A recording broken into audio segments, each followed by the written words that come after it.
Thank you everyone for joining us. This is Steve with Newegg. I'm also followed with Paul, and I have Gigabyte's very own Leon. Thank you very much, sir, for coming in today. Thanks for having me. Hey, you know what? It's really our pleasure, right, Paul? Hi, Leon. Hey, Paul. Yes, it is our pleasure. My pleasure as well as Steve's pleasure as well as everyone here at Newegg. That's right. We've invited Leon here today to talk about Gigabyte stuff, and we're also going to be doing live build because we understand that people enjoy watching us build things live, and particularly when it involves us getting angry and cursing. Which we'll have more of that at another point. I'm going to do my best. I'm going to get mad. I can't imagine you ever angry, actually, Paul. Plus, how could I get angry when it's going to be such a smooth building process using this fine Gigabyte motherboard? That's right, Leon? Yes. That was a beautiful transition. Actually, before we get too much further, I do want to say that Kyle is sick, if you guys haven't heard from the many different ways we've been trying to distribute it. So initially, Kyle and Paul were going to be doing this, but in remembrance of Kyle and celebration, I actually wore a t-shirt, which I hardly ever do. Those of you who watch my videos, I usually wear a collared shirt. I was going to say, it usually goes around topless, flexing. Being like, yeah, that's I've been known to do that, you're right. We always ask Steve if he's got a license for those guns. What is he doing to me? Okay. It's Leon. Friday afternoon. Okay, sorry. It's Friday. No, that's right. It's Friday. Let's stay on topic. I figure you probably want to talk about these motherboards first before, or all the components in general, before we actually get going. So I want to let you take that away. Okay, so I mean, we can start from the left to the right here. We have the G1 Sniper 5. Now, this is what we're going to be using today as our build. I do have the box right here. So we're going to be using this one in here. This is just a demo for you guys to look at. These two boards are from our gaming series. So we have the G1 Sniper 5 and then the G1 Sniper M5. Now this is our micro ATX board. So if gamers are looking for like LAN builds or they want to have something where it's more portable for them, lightweight, this would be the board to go with. We're also going to be using our GTX 760 graphics card. Now this is a GVN760 OC2GD with 2 gigs of RAM. Nice. And all of these you can find on Newegg.com. And we also have with us, sponsored by Cooler Master and Kingston, we have a Cooler Master power supply, 1050 watt. Silent Pro Hybrid. Silent Pro Hybrid, modular. Oh, look at that. Things falling. Yes, things are falling. And then we have a water-cooled CPU cooler. And with that, the two things that fell, we have a 240 gig Kingston SSD and Kingston HyperX RAM. Lovely. Right here for you guys.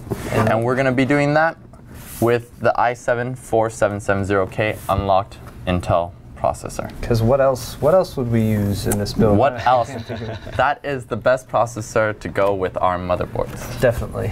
The 4670K I'd say is also a good option, but if you want the best of the best right now on that platform, it would be Intel 70K for with sure. the Gigabyte. Definitely.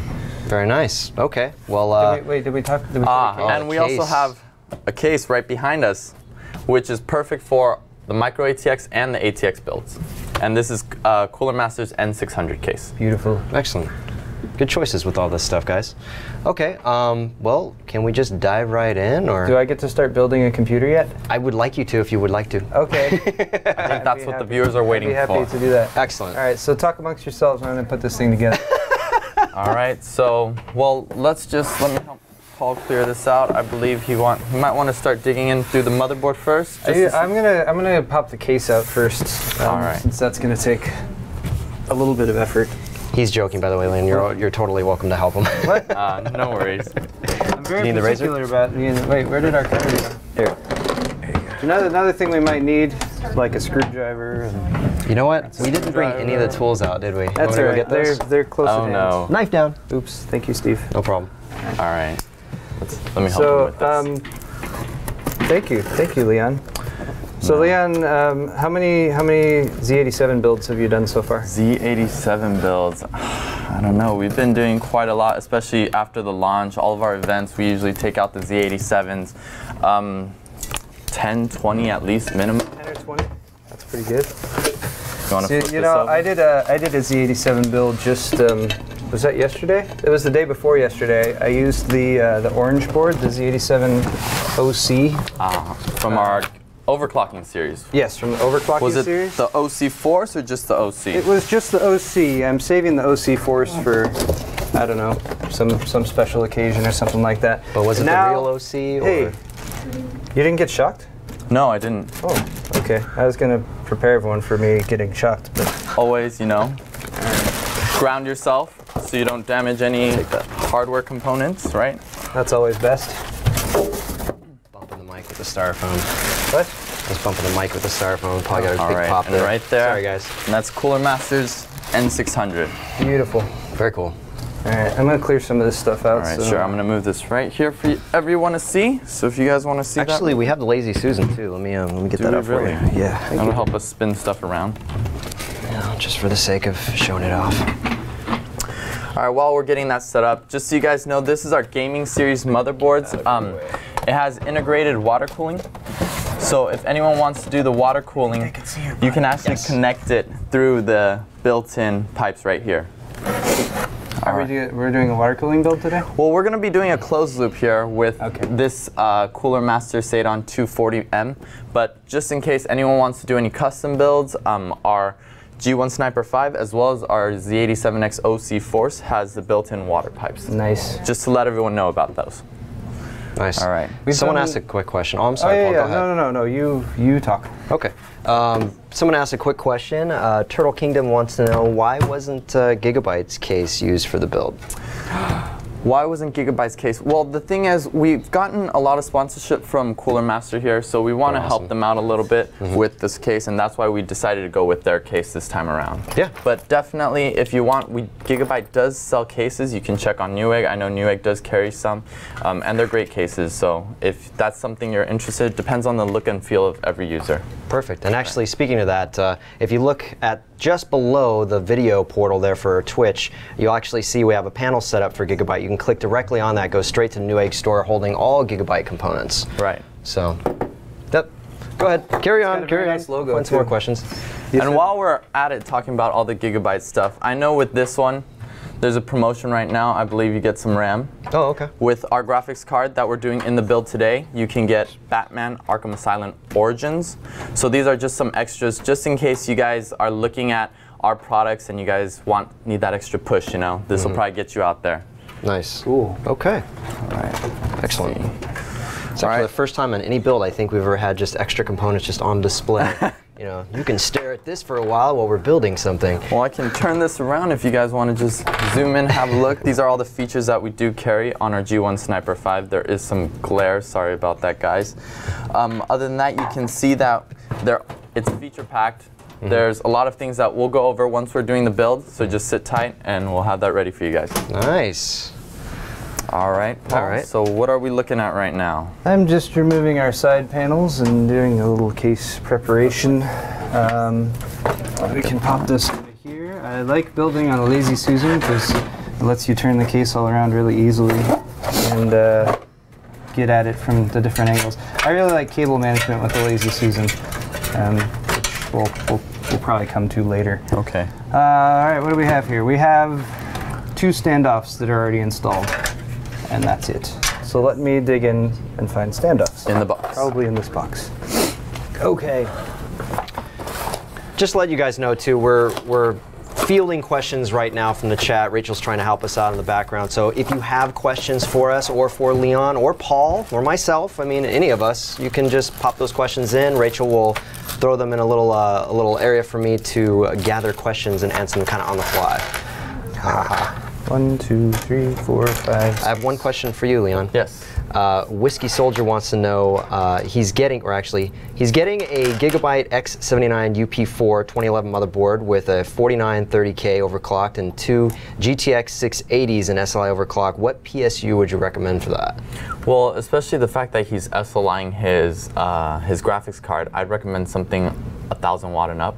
Personally, I like to use modular cables. It's good for cable management, reduces the heat in the system. I mean, with extra cables, you're going to have clutter and everything else, but I would go 1000 watt and up. Nice. Okay. All right.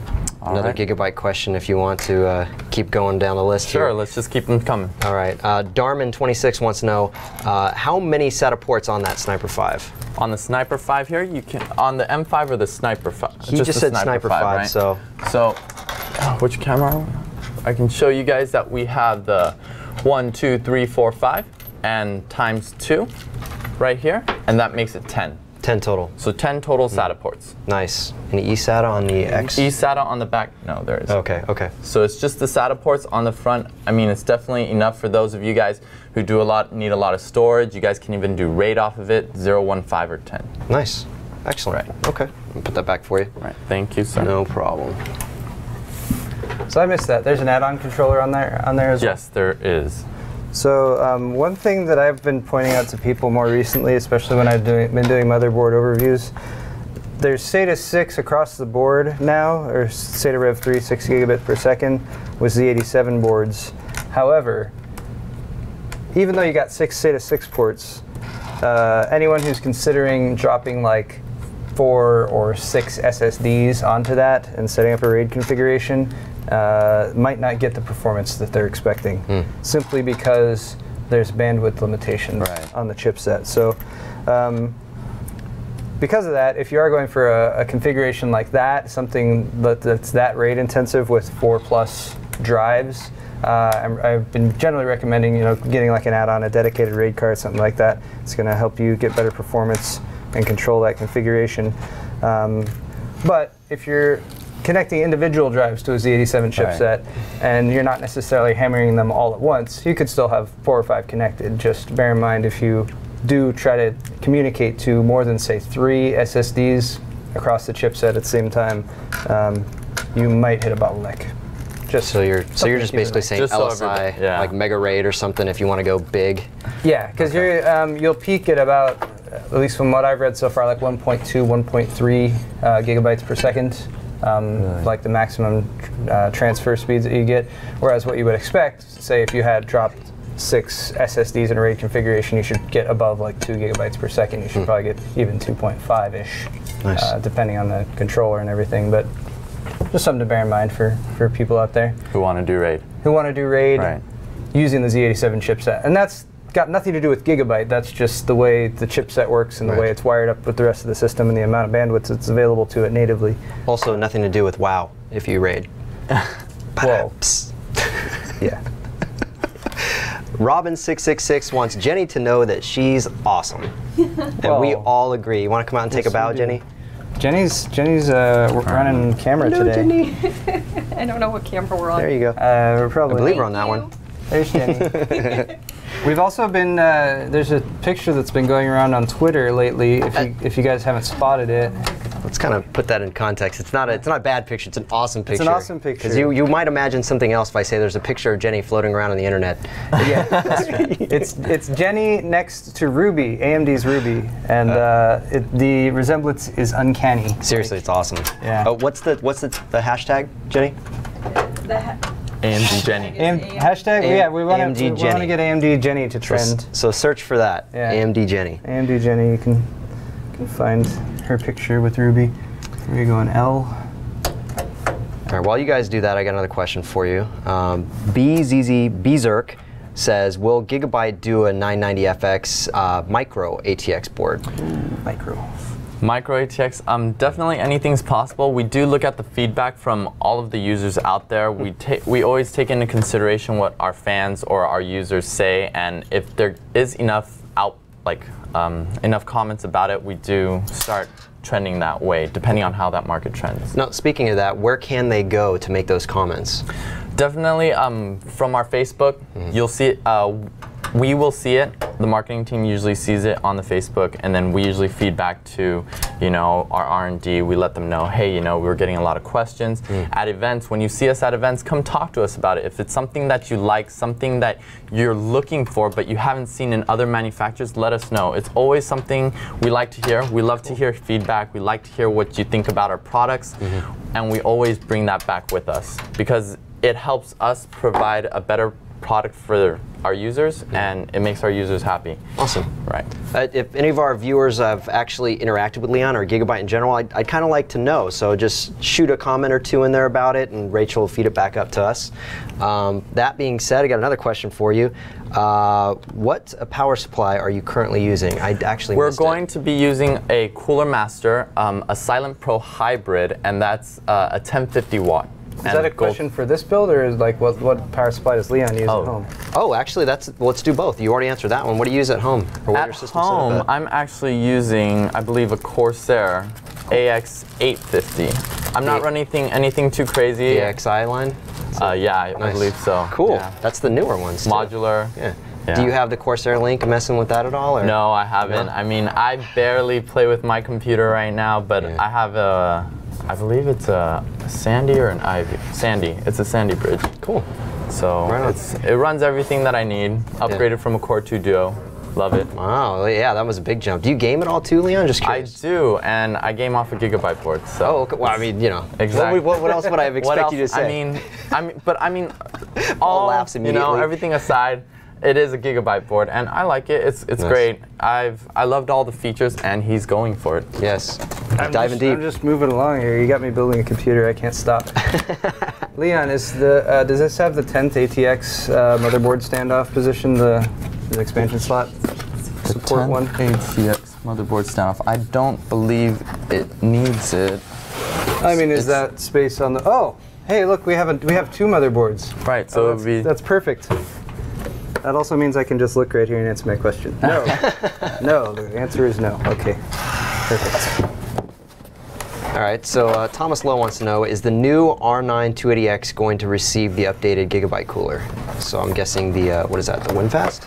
The new WinForce? R9 The WinForce, excuse me, yes. So, sorry, what was the question? The question is, oh, I'm sorry, Paul, did you want to say something? Well, we have one of those. We do. I believe I saw one here. We've got one. Do you want to just go grab it? It's actually right in the back. Okay. No, Steve, you stay. I'll get it. Paul, what? Then You're getting questions. You're doing important things, Paul. We can't just building the people want to see you build the computer, man. So I'm going to replace Paul then. Okay, yeah. Well, I mean, people want to see you doing this too, Leon. So let's see what Paul has out so far. So he's getting the cables ready. I did. We got our board ready. Standoffs. Looking very nice, very clean. All right, let me just take this out really quick. Just set it on the table. We're going to take some stuff out of the box like the IOs. Okay. I actually can prop that up if you really want to show it off, or it's the exact same one we have here. Never mind. And that on the screen, people, is the R9. Coming at you in That's 3D. R9 280X. In 3D, if you have a 3D monitor. Plastic shroud. There's a look at the back. Just So do an Leon, overview real quick. I see a couple different designs for this one. Actually, this is my. I know I'm comparing an AMD to and an NVIDIA card right here, but hopefully people will forgive me. So I see two designs for this card. I see the one on the right here and the one on the left. Different colored PCBs. Personally, I prefer this design. Is there? You guys have any intent to do this design on this card? Well, I'm not 100% sure on what this card is. I believe this card was, it might just be because when we manufactured this one, when we pushed it out of the, the manufacturing plant, we used different PCB. But other than that, it might just be still what you see here. Okay. But then again, I'm not sure if you got an early sample on this one, or if it's the final revision. Well, that is a retail box version, so we're definitely selling that one like that. Okay. But with that, so that's the 280X. We also have the 270X, which is also back there, and the 270X looks more like the 760 there. It's got the more flat black plastic shroud and the black PCB on the back. Just get that over for you. All right. I mean, really, all I'm talking about here is aesthetics. So it's just more a matter of aesthetic. Right. I mean, definitely every user who builds a PC, they do care about certain aesthetics. That's why there's so many cases out there, so many different manufacturers that do different looks.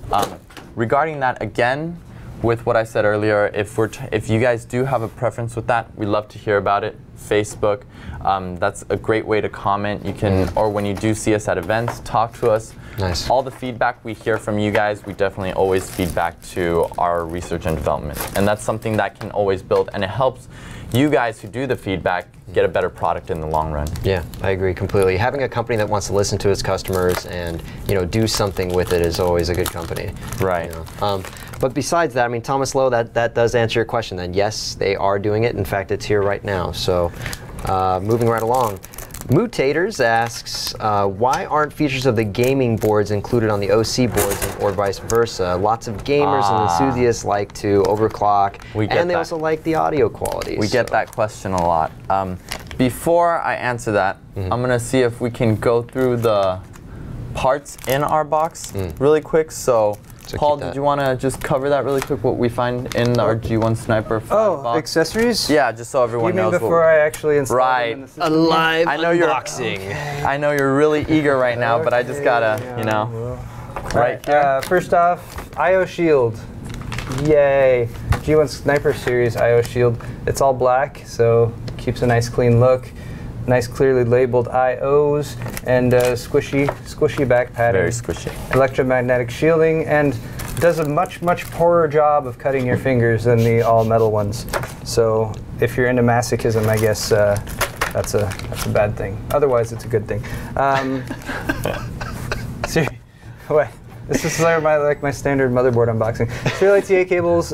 This looks like four. Yes, 1, 2, 3, 4. 2 in each. And I've always liked, for a couple of years now, you guys have been giving a couple with 90-degree angled plugs and a couple with straight plugs on both ends, because you never know what situation you might want one over the other. So nice option there. You know. Oh, and you know what? There's 6 of them. So 3 of each. I'm getting disorganized here. Oh, the SLI. Oh, yeah. So we do have the SLI connector. Oh, sorry, this is Crossfire. Crossfire. And then we Here's have SLI. Right. Okay. Another nice thing here. Nice. An SLI and a Crossfire connector, both included.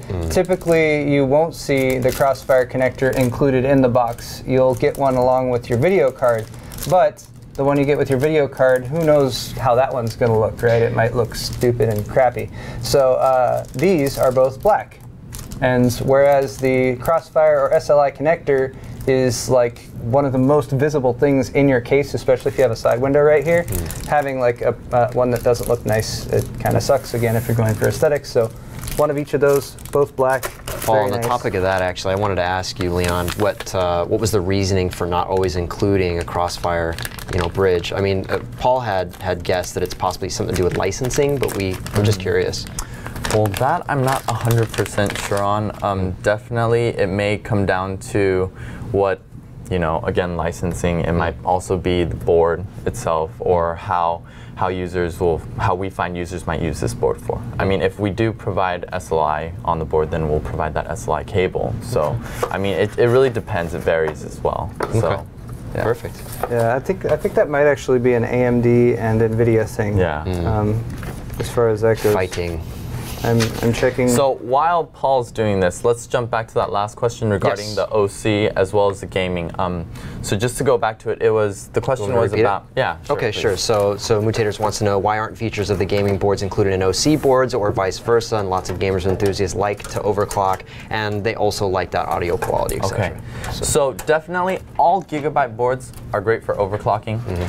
It's just that with the Haswell line, we actually separated into different segments. So we have our performance series, we have our gaming series, and our OC series. So I'm just going to focus on the OC series right now, OC and gaming. So the question was, how come we don't see a lot of gaming features on OC boards, or the other way around, vice versa? Right. Since all of our boards are good for overclocking, you can definitely use our gaming boards to overclock. But sometimes overclocking users, they might not want all that, they don't want all the features, all the knickknacks, all the luxury features that you would find in a motherboard. And also, with these additional features, you're adding interference for when you do choose to do overclocking. Okay. So let's say I have boosted audio setup, but when I'm doing overclocking, that has nothing to do with audio. So it'll actually, it takes away from your benchmark. There's some interference from the other paths on the board. So specifically like the traces on the PCB, right. you're talking about adding more lines, which would cause more electrons to fly through here and possibly either interfere backwards to the audio in the form of like EFI or EMI, I mean? Well, it would actually interfere with your performance. So let's just say it's like having a Ferrari. A Ferrari, it's simple. There's there might not be air conditioning. It's a race car. It's built for performance. Purpose-built. Right. And then you have like a Lexus, which has all the knickknacks, your GPS. It has, your auto dimming lights. Stuff like that. What about the LFA? Oh, right. I'm just kidding. Keep going, keep going. I don't want to detract it. No, but definitely, like stuff like that, it actually takes away from your performance because you're adding weight, you're adding stuff that you don't need. And Paul must be doing something funny because I see Jenny smiling over there. No, I was just, you guys are talking about race cars. And Did you want to get it on the race cars? well, no, that makes Jenny smile talking about race cars. Oh, is that what it was? really? It's just a natural byproduct. Staring blankly at the camera. Well, I do that sometimes too. I'm not sure what I should do next. So, I don't want to. So back to this question. Hopefully we answered it. Again, all of our boards, they're great for overclocking. You can always take a gaming board and overclock it. And in that sense, you'll have all the audio qualities you want. But sometimes overclockers might not want that. So we're not going to put all the features that you find on a gaming board on an overclocking board. Because the overclocking is meant for enthusiasts who really want to get into overclocking, who want just, you know, a clean slate on it, just a simple motherboard to do their overclock testing. So what you're basically saying is that other than, you know, purpose-built, this is the best that we could do with what we wanted to do for overclocking. This is the best we could do for gaming, and you're just kind of keeping them separate because when you mix them, you end up with something that's not the best in either one. Right. Okay.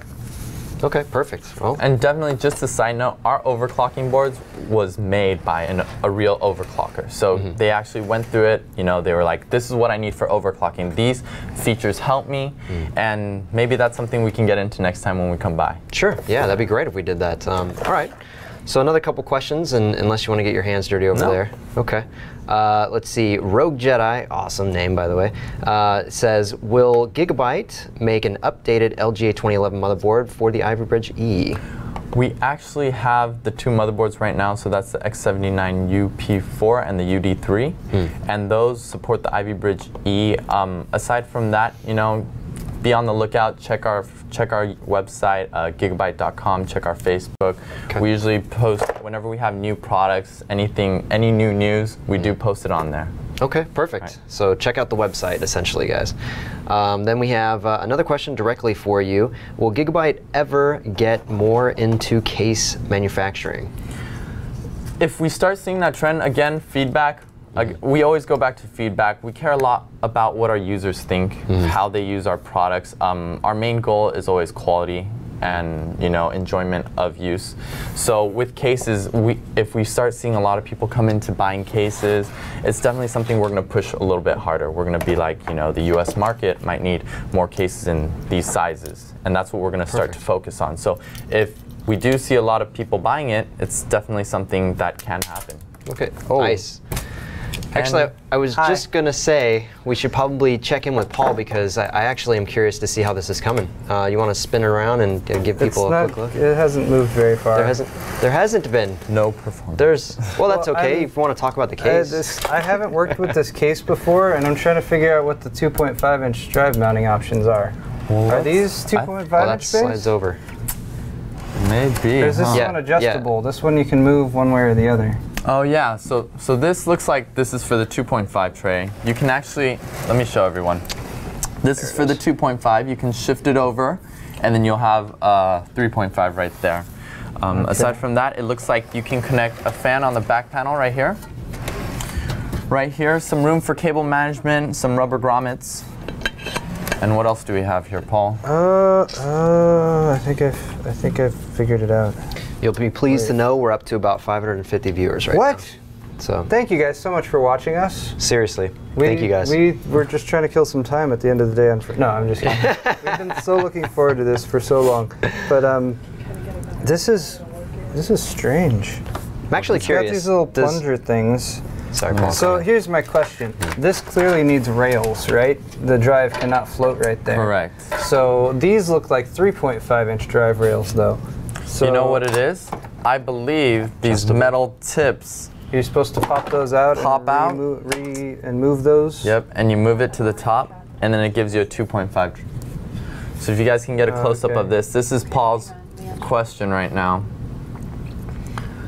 What? Give her 1 second. We got to stall for a minute while she gets something else ready. So right here, you see how it's a little bit gapped more. What you want to do to connect it to be able to put a 2.5 SSD, you just move this little pin up to this top one. Same thing with the other side, and you'll be able to put an SSD in there. and you'll be able to fit it right there. So I figured it out. You just got to take this little pin and move it over to the top section, and then you can fit an SSD in there.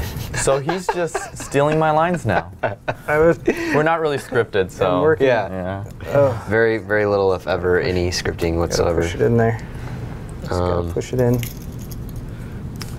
I'm curious, you guys, for the viewers actually, if this time frame works for you. Is it mainly Fridays at 3 o'clock that works out really well? Is there any other reason why we're seeing such a huge influx than we normally would? I mean, this is probably about double what we would see midweek, and it's been like that, I think, the last Friday we did one too.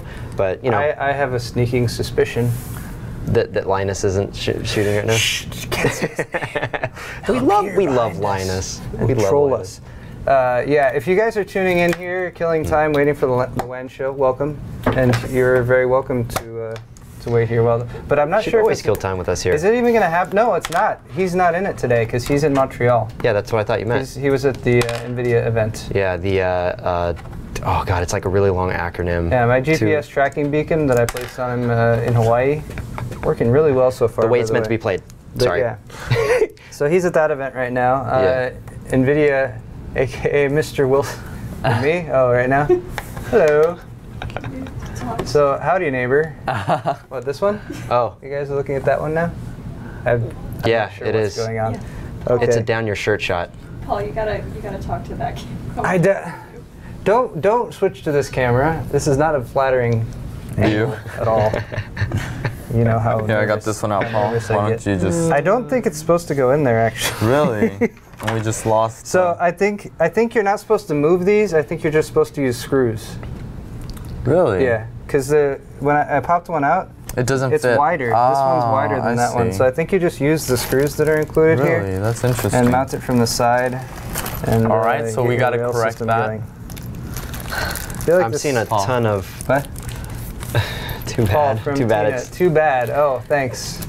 Thanks to my cohorts. All right, so we are using screws instead of popping the pins out, which is totally fine. Yes. I guess because it doesn't get in the way since the 2.5 is smaller. So I wonder if they want you to use these shorter ones or the longer ones. Well, let's see what we have. So with the if only we knew anyone at Cooler Master who could tell us these things. All right. Try this. So it looks like the 3 p.m. on Fridays works really well. So next time we're going to do something like this, it's definitely going to be after 3 o'clock on Fridays. Looks really good. Okay, sounds good. Yeah. Okay. So another question for you. I'm not going to Rasuj. He says, I've been on the fence for a Gigabyte GA Z87 MX, but read it has issues addressing 4 DIMMs of memory. Has it been resolved? MX, which model? D3H we have. Let's assume that it's that until we get more confirmation. Can you confirm for me exactly which model you were looking at? Well, regardless of the model, definitely with our motherboards, we have a great tech support team. We have a great tech team behind it. Usually, if people have feedbacks coming back, we do see some once in a while, and we do test them. Nice. So if it's an issue, it would definitely be told to the public saying, like, you know, this is an issue that we are resolving, or there will be BIOSes to update this issue. Nice. But other than that, I haven't really heard of any Z87 MX or MX with any straight issues. Yeah, with memory compatibility. I made another discovery. These side rails are labeled. They're R and L. Really? Yes. Oh, it does say L right here. I was wondering why it wasn't working. So how far are we in the build right now? We've almost installed an SSD. We're that far along at this point. See, this is why we do these really, is because people watch our builds when we like kind of speed through it and we do like a quick montage and everything, and like, oh, that looks so easy. And then we do these live builds so you can see it actually, we just like take some time. We struggle for an hour or two. Well, I mean, while we're doing this, I can go over the motherboard that we're installing. I know we did touch briefly on some of the features that we do have. Again, the integrated water cooling, the pipes you can do. So this does passive and active cooling. Let me get you something to maybe prop that up so that way if she wants to well, let me use the other board. So okay, then we'll just use this one straight up then. So right here, you guys can see, I do have the passive, which is just the straight heat sink. The other one would be the active, where you can actually connect your own custom water pipes. We can start from the front here. Aside from that, we also have, which one are we looking at right now? Possibly the, yes. Because there's a 4-second lag, so that's why it's tough for me to see it. She's got it, she's got it. Okay. Go for it. Yeah. So right here, you can see that on top of that active and passive cooling, it has the fans here, just for additional cooling. We went with the black and green color scheme. We have improved heat sinks. It's almost the size of an SSD. I was going to steal Paul's just now, but too late. Too late. We have the quick buttons, the surface mounted buttons there. Surface mounted buttons. The LED debug. The LED debug, which comes in very handy whenever you have an issue. So it's only there for if you ever have an issue, which you probably rarely won't. Well, what if it's like your memory or something like that? Or you CPU? Can actually debug it right away. Right. What else? All of our fan connectors now, we've been using 4-pin fan connectors. So you can see on this one, I have for my CPU is a 4-pin. I have some other 4-pins around the board itself, so near the bottom as well. And just since we're on fan controllers, fan connectors, I just want to let everyone know that our boards now, they actually have this optional CPU fan. So sometimes I know people are afraid of water cooling, so they stick with a high-end air cooler, and they have those heat sinks, and you're able to put a fan on both sides. But when you get to the motherboard, sometimes there's only one fan connector for the CPU fan. So you have to use a chassis one instead. Correct, or something. Which you can't control the fan speed. So this will actually solve a lot of issues from that. So UEFI is actually set up to monitor for both of those. Right. Push-pull setup on. Right. So it'll actually control both fan speeds. So fan speeds, we've gone over the SATA part. The USB, we now have on-off charge 2. This basically means that we support iPhone, iOS, and Android, as well as you can support charger tablets, and that's with the system off. So basically, after a long day, you know, you've been playing with your system, some Call of Duty, Black Ops, and then you've been playing with your tablet. You need to charge it. You can turn your PC off, connect your iPod or iPad tab cable, and then charge it straight off the PC. And it works off of any of the USB ports, or just the one that you connect off of the on-off charge. Oh, okay. So that's actually the I believe it's any now. Okay. I remember it's any now, but basically you're able to charge with 2.1 amps at least, so you can actually charge the tablets, because I know those take a little bit more power. They do, yeah. Aside from that, you guys can't really tell at this point since the system isn't on. We're going to show you in a bit. We actually separated the digital from the analog side for this board. Again, like the other user said, we have better audio on this one because a lot of gamers, you know, they want to hear their footsteps. I've found that when we've gone to some events, gamers have said they like the people who game, they actually play with audio. So they actually maybe do some DJ mixing. They'll probably listen to some other high quality music, you know. So some gamers are audiophiles out there. Audiophiles, correct. So with this, what's another unique feature that we have on our motherboard? We have this OPM. So this operational amplifier basically allows you to change your sound characteristics, and we show this off at some of our events, so if you're ever interested in it, definitely come by, check it out. But we also have added this really neat thing that most people like. It's this little path lighting. You can probably see it better if I flip the board over. I'm not sure if you guys are able to catch this on the center camera. Let me put a light behind it, actually. You might be able to see it a little bit better. So if you zoom in, you can see right here where my finger's at, up here. It's actually transparent, and you'll see it a little bit later. Now he's gonna, you see right there how Steve has that lit up? It's actually cut through the PCB, so no signals on this left side is gonna come to the right. The only way through is through the sound chips here. So that's gonna help you with any kind of interference. And this will actually, correct, again, with interference.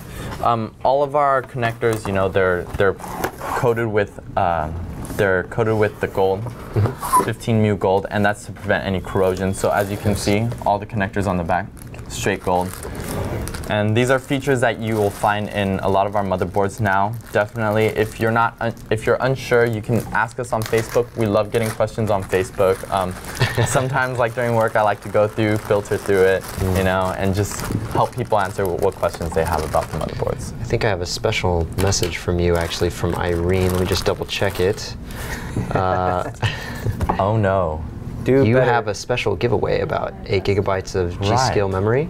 specially for BlizzCon. Is that the fact here? With G-Skill memory. Yeah, apparently. Is she talking about the build?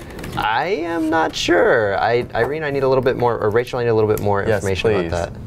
So basically, anyone who buys the Sniper 5 motherboard during BlizzCon on Newegg will get the free memory kit. I think we are running with the free memory right now. This was something that I talked about a little bit earlier. So users out there, if you guys are looking at our products for this build, the Sniper 5, and I believe the M5 might have it as well, not 100% sure. It comes with 4 gigs of G-Skill memory, and that's 1866 megahertz. Okay. Again, so that's the motherboard will come with the memory, the graphics card will come with the Arkham Asylum Origins game. Okay, perfect. Right. Excellent. Did you play any of that? Arkham Asylum Origins, no. No? I have, well, I don't think Origins is out yet. I might be wrong about that. Irene! Yes, why don't you just come on in and stop giving me little messages? I'd rather hear your voice. I want to tell you guys, yes, we're giving away the free memory if people purchase the Sniper 5 during the BlizzCon period. Okay, so basically during BlizzCon, they can buy the Sniper 5 motherboard and get the free memory. Yes. And it's 8 gig G-Skill memory. Okay, two 4 gig sticks in a kit?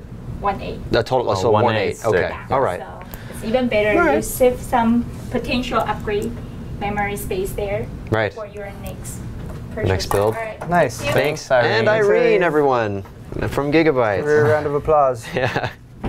All right, so you took the case down. Yeah. So where are we at right now? Motherboard. So we've installed the CPU. If everyone can have a look.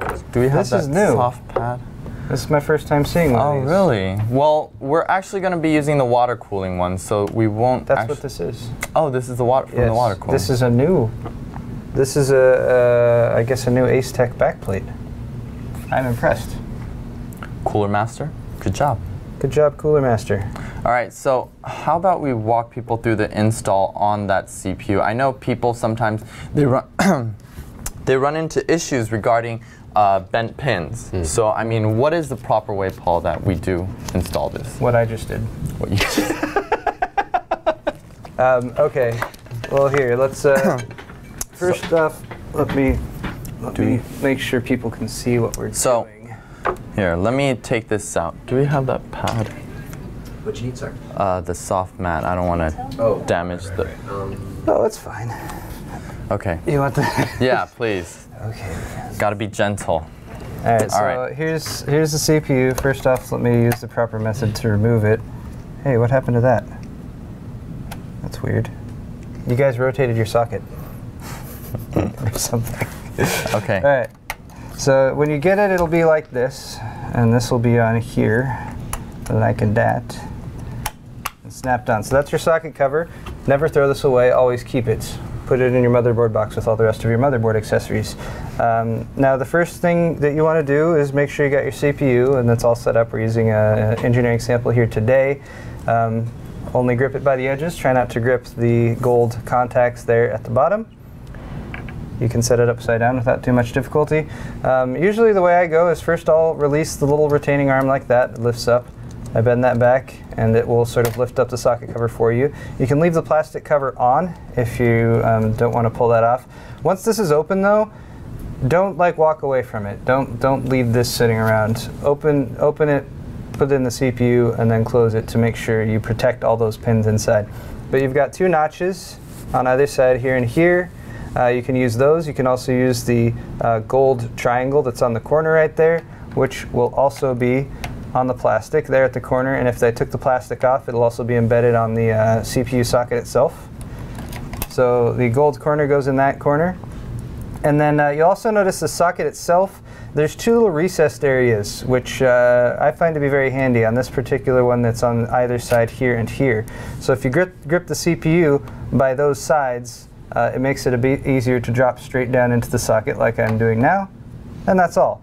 No need to press on it. Don't do anything like it. If you drop it in and it's just let it not settle. all the way down, I recommend lifting it back out and dropping it back in, because you really shouldn't need to shift it around at all.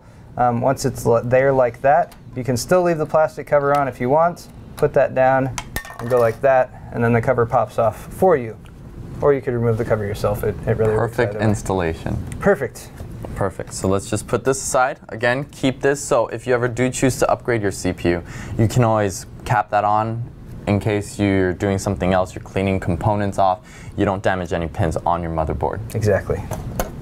And that's how a Good CPU safety is tip. installed. Now this is the back plate. So what I'm kind of thinking about right now is we need to get the CPU in the case. Since we have a custom cooler that we're putting in, a third-party cooler, it's often one of the more complex things to install with any computer. So I was just sort of debating what elements of that I want to put on the motherboard possibly first before we put the motherboard in the case. These little back plates often have some adhesive that will let you stick them to the back and it kind of holds them in place. This one does not, which I think means that it's actually because this is a different design, which I think maybe it looks like they've improved upon it. It seems it's got these little snappies here so you can adjust that depending on the socket that you're using. So I've got it set up right now for 1156, 1155, or 1150, which use the same mounting solutions. So at least what I've done so far is I've lined this up on the back of the motherboard just to make sure it pushes through properly and sits flush at the back, and all of those things are sitting out. But since there's no way for me to hold it in right now, maybe I should use some masking tape. Well, it really doesn't matter. Shouldn't it have some mounting brackets on it just to secure this on top? Well, that would involve reading the manual. And, RTFM. I'm just opposed. I don't want to. No, I'm just kidding. I think you're right, though. I think what they've done here is rather than having you drill down through the motherboard, you catch the threading with the nut or something. So it's got what, like a little two-way nut on it? Yes. Ah. That's pretty cool. See, you have used this before. Yes. So this is a new one. I haven't seen this one yet. I'm used to the Ace Tech one that's been out for quite some time. Unless this isn't OEM'd by Ace Tech anymore, which I guess is possible, in which case I'm committing a major faux pas. And if anyone from Cooler Master is watching this, they're probably mad at me. I'm also just assuming these are the right pieces. I will say, Paul, that if you're in a race, it's probably much smarter to install this outside the case. That was proven. That was proven just recently, empirically. And it's funny because how many times have we done those build? We do build races. I'm sure you guys have seen them before, right, Leon? Where we go to like PAX. Yeah. So in fact, a lot of different companies out there are doing it, but we just. I should have thought about that before going into this race. I was like, meh. Well, this one isn't a race, so you know we can definitely take our time with it. If there are any build questions, feel free to ask us right now while we are doing this. That way we can answer it with the examples we have here. I'm going to read the manual. You're going to read the manual now. Perfect. I just want to make sure which one it is. If we proceed from here. Okay, yes.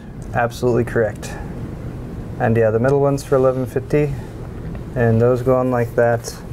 And apparently this is also compatible with AMD sockets, which they should be. Which is always nice. Yes. All right. So do we have any more questions, Steve? Oh, I got a ton. I'm just trying to let you talk, Paul. I wanted you to. No, I don't have much to say. You have lots to say. Yes, plenty of say. Yes, exactly. Okay. Listen as you're. Okay, I'll talk. You know what's been running through my head for this entire week? What? Final Fantasy VII music. My wife has recently started playing the PC version again because it's an old favorite of hers. She played for literally like 8 or 9 hours straight last weekend one day because she was having a bad day and she's like, I'm just gonna play a video game. So yeah, I've had the main fight battle music in my head, the boss fight battle music in my head, and then yesterday it switched over to like the overworld theme music, which I kind of like better. It's a little bit more peaceful. But yeah, when you're kind of doing day-to-day things at work, it's a little bit distracting, or at least it's almost stressful to have this like. I'm not going to sing the music. We were going to Subway, Paul and I, and when we came back, he said, "Man, I've just got this Final Fantasy song stuck in my head," and all I could imagine was just having like because I don't play Final Fantasy, I never have. I have to apologize for that. But you still recognize the music. Correct. Because it was used in what, Smash Brothers? It was in Smash Brothers, I think, yes, and in one of the fight worlds. But anyway, I can imagine it's like Zelda being played in your head. So you're on this constant like mission, this adventure during your day. It's like having a theme song. Right. Exactly. For your life. Hey, Leon. I just saw a Family Guy episode about that. Right there. All right, Leon, I got another question for you. Perfect. Is there any chance of releasing a gaming series motherboard that is in between the Sniper M5 and the Sniper 5? Well, that's a very That's a good question, because when you're saying in between, the levels between these two boards, we actually have the M5 is the micro ATX, of course, and then the 5 is the ATX. So something in between, I mean, would that be along the ATX side or the MATX side? And that's the question you have to consider. So if you're looking for a toned down version of the G1 Killer Sniper 5, then why not just go for the M5? You know, so that's why I would say that's a very good question, in the sense of something in between those two categories is kind of hard to fill. Right. Right. Okay, fair enough. Innate2000 wants to know from Mr. Gigabyte, they're calling you, will both motherboards get a UEFI update and App Center update for Windows 8.1 anytime soon? Thanks in advance. I believe definitely if Windows, I believe definitely. When Windows 8.1 comes out, it's definitely something we have to address, because with 8.1 there's a lot of software updates, and you know, with Windows there's hot fixes, there's just Windows updates in general, and we always try to update our software to be as compatible as can be. Right. So that's definitely, if you're looking for an update for App Center, for UEFI, all of these have to be updated with Windows 8.1. It's just a matter of time. So with that said, yes, there will be an update. Okay. Yeah. Perfect. Let's see. Then we have the Inner Demon wants to know, why does most new motherboards only have PCIe expansion? Is PCI dead? PCI is dead, at least according to the Z87 chipset. It's no longer actually integrated. So if a motherboard manufacturer like Gigabyte wants to add PCI, they actually have to add another chip onto the board to control it. Nice. Okay, so Marlon. My question would be, what are you still using PCI for? What function would you need it for? Literally, I'm just curious, because I mean, like maybe 4 or 5 years ago you could have said, yes, I'm hanging on to like an old sound card or something like that.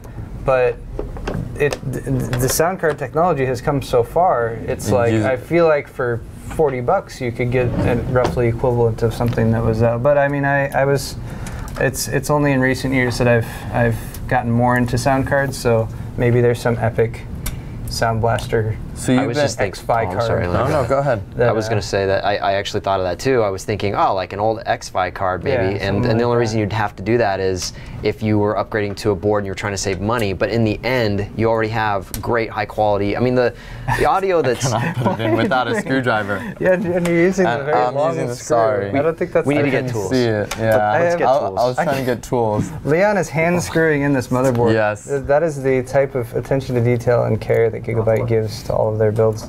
So I have another screwdriver. If you want, perfect. That's what we were looking for. I have one. I'm sorry. Magic.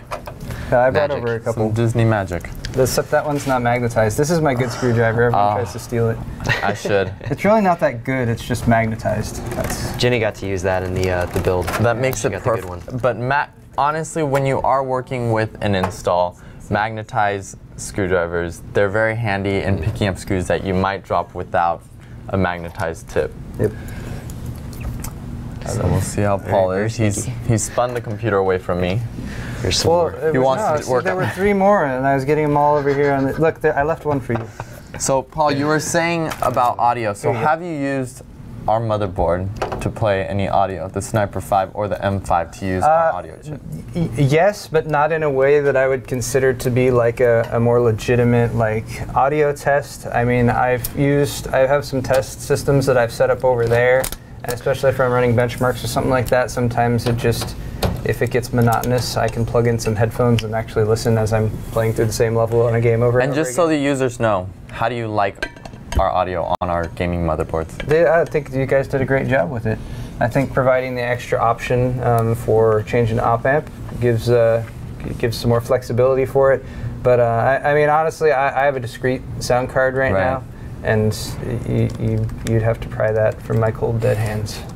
But for folks who don't want to drop $100 plus on a discrete sound card, it's a great option. Right. So it's better than what you would find in most motherboards. Yes. And it nears the level of what you would find in a discrete sound card. Correct? Yes. depending on the discrete side. And definitely, for just from what I've heard in the back. Oh yeah. Good point. Yeah. Actually, if everyone's tuning in right now, if this is if you didn't realize it, we are doing a live stream. This is Newegg TV's live stream with the Gigabyte building a computer. This is Leon as well as Paul. You guys probably recognize Paul.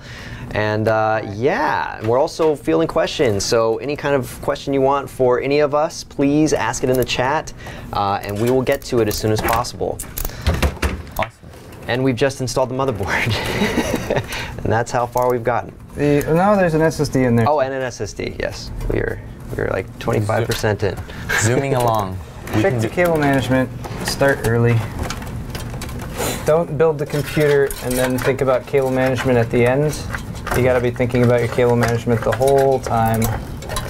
And whereas before I started to compliment manufacturers on leaving room routing, or no, like case manufacturers on routing cables. Right. I guess it's still nice because for shipping, it's important they're not banging around in there, messing up the paint. But that's like the first thing I always do is de-cable route their cable routing so that I can reroute plug stuff in where I want it to be. Does this have a fan controller? I believe it only has the one LED light. Right, an LED light for the fan. What is this going on then? This is a Molex. It does have a fan controller. In the back. 2-position, low and high. Looks just like a basic voltage control. And it goes to, is there just the one? Wait, what is that? I'm confused. Oh, okay. So it's the the power plugs in here, which goes up to the switch, which is where the control is in the PCB, and then back this way to plug in the fans too.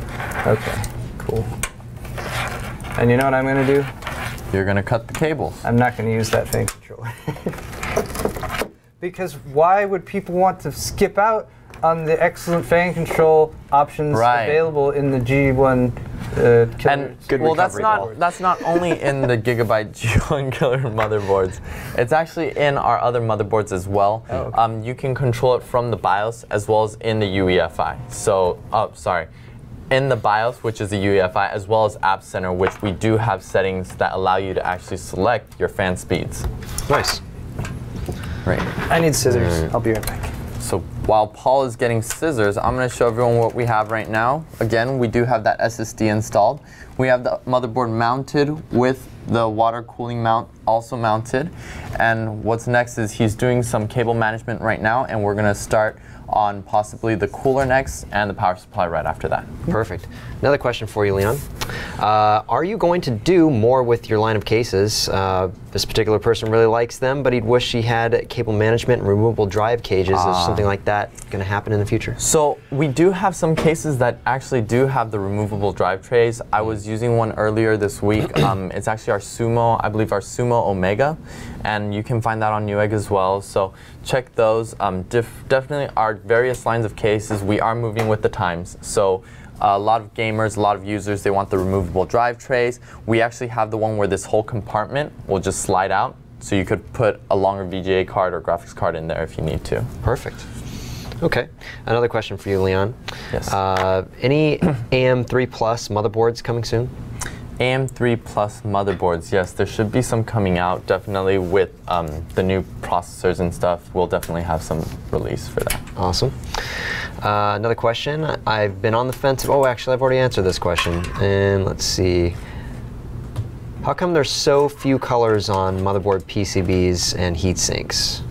That's actually a different question. I'm not really sure how you want to handle that. Well, I mean, again, that's user preference. Mm-hmm. So some users, they like a clean look. They want just a simple color.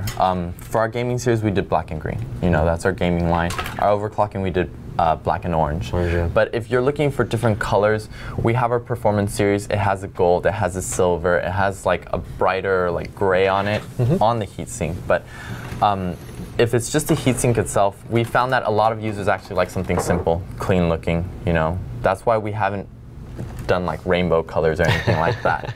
So again, user preference. We do see some users, sometimes they take off the heatsink. They might do like special thermal painting on it just to give their system a little bit more panache or something like that. Yeah, definitely. All the I think modding out there. the question was more asking the PCB On the PCB? itself. Oh, I mean, sorry about that. You'll see black, Sometimes you'll see some brown. Sorry, I thought they were referring to the heatsink.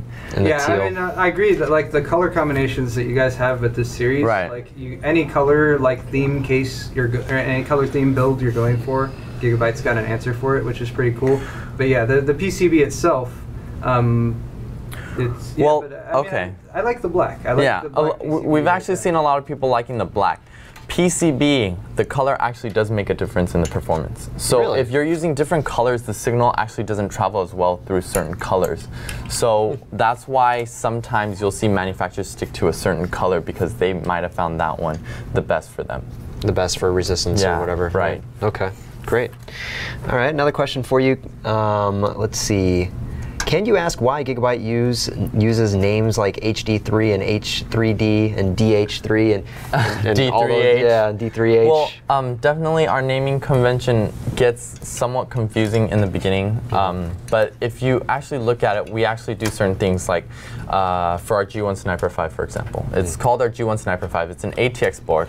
For our micro ATX, we just added an M to the 5 at the end. Same thing with, for example, our Z87X UD3H. We also have a Z87MX, which would be our micro board, and D3H, depending on the features that it has on it. Yeah, the UD line mostly is what I'm familiar with. But. So if you actually break down the letters and look at the form factor as well as some of the features, it actually makes some sense in how we do the naming, and that's why we do the naming in that way. Okay, perfect.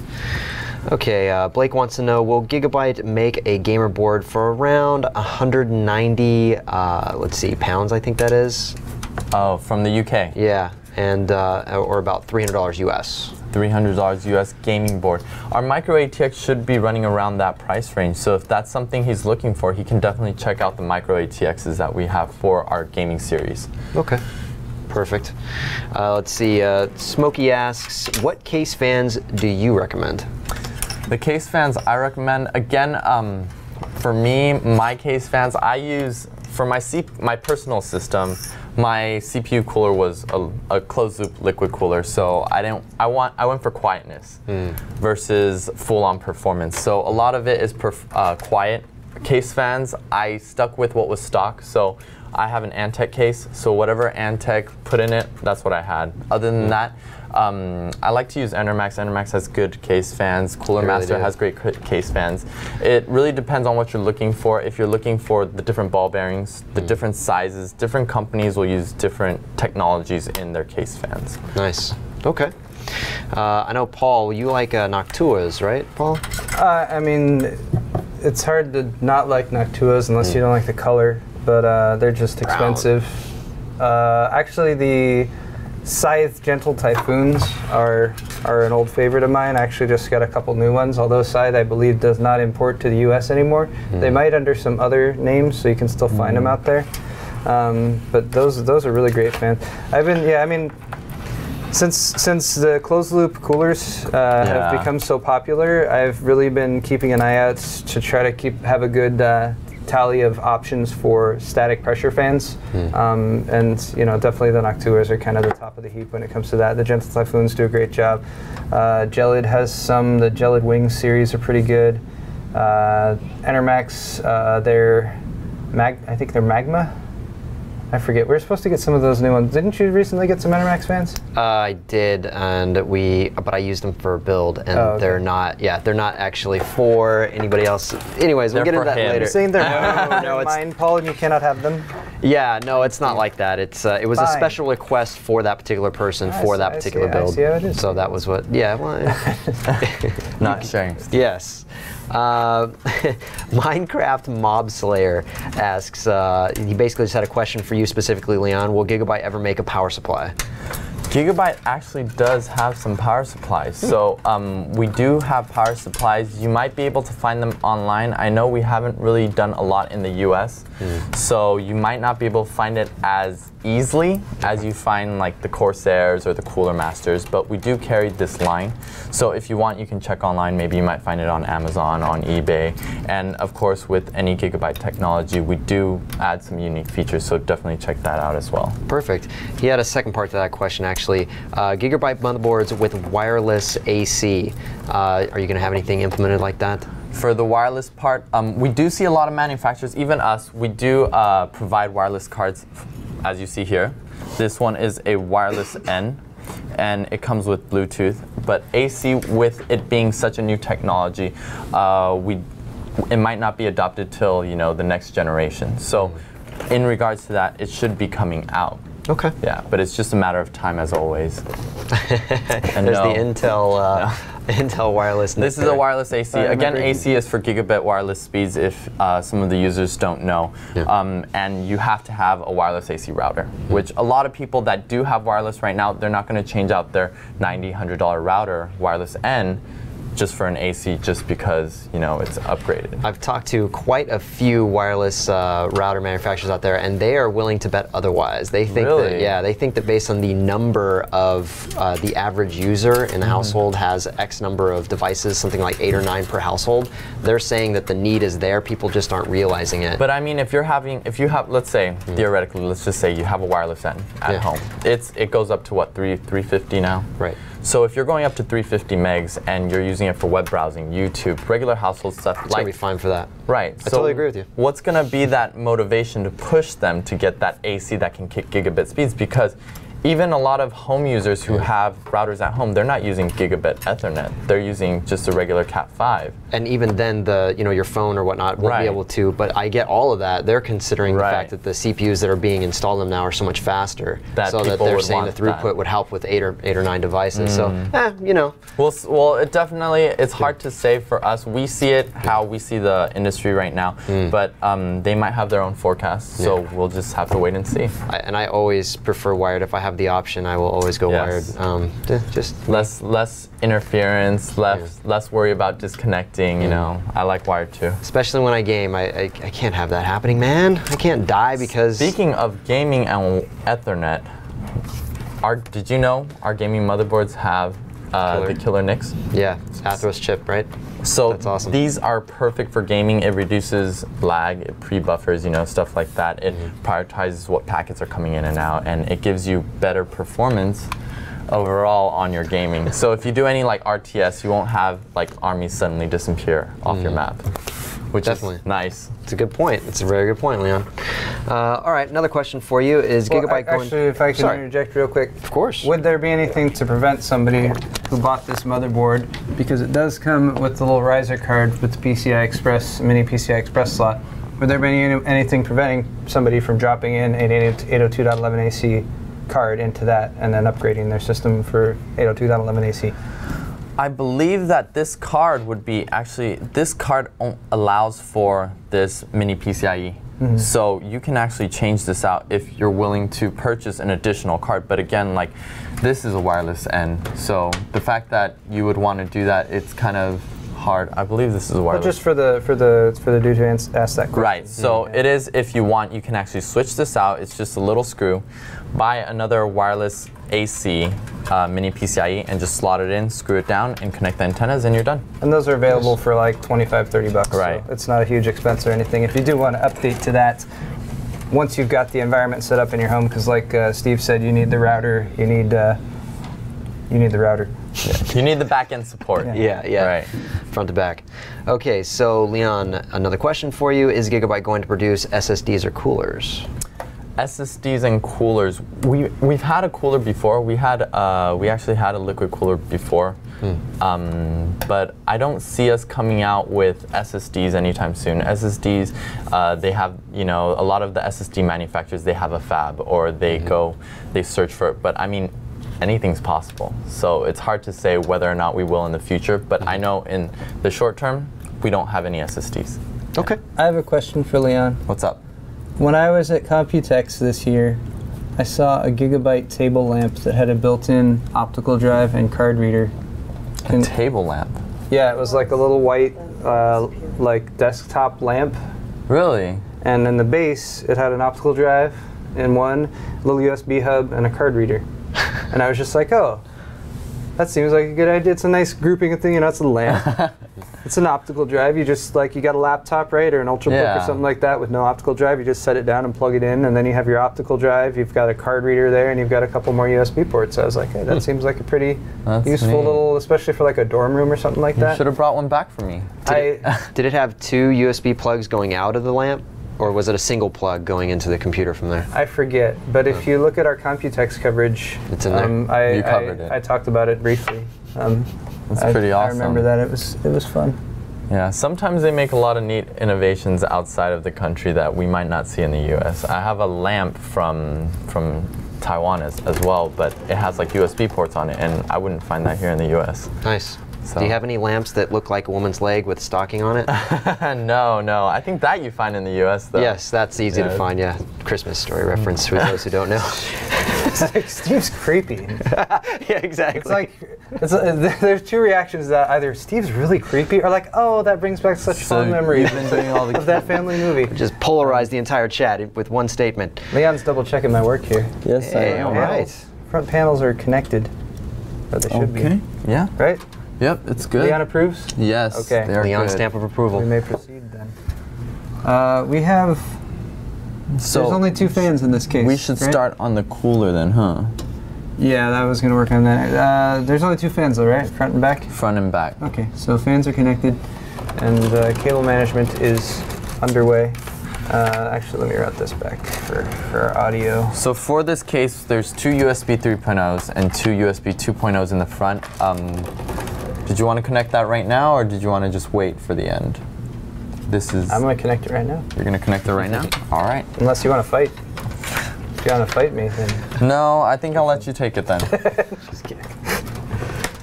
Okay, so your USB 3 on the board here. Yes. So you guys have hubs built in, if I'm not mistaken?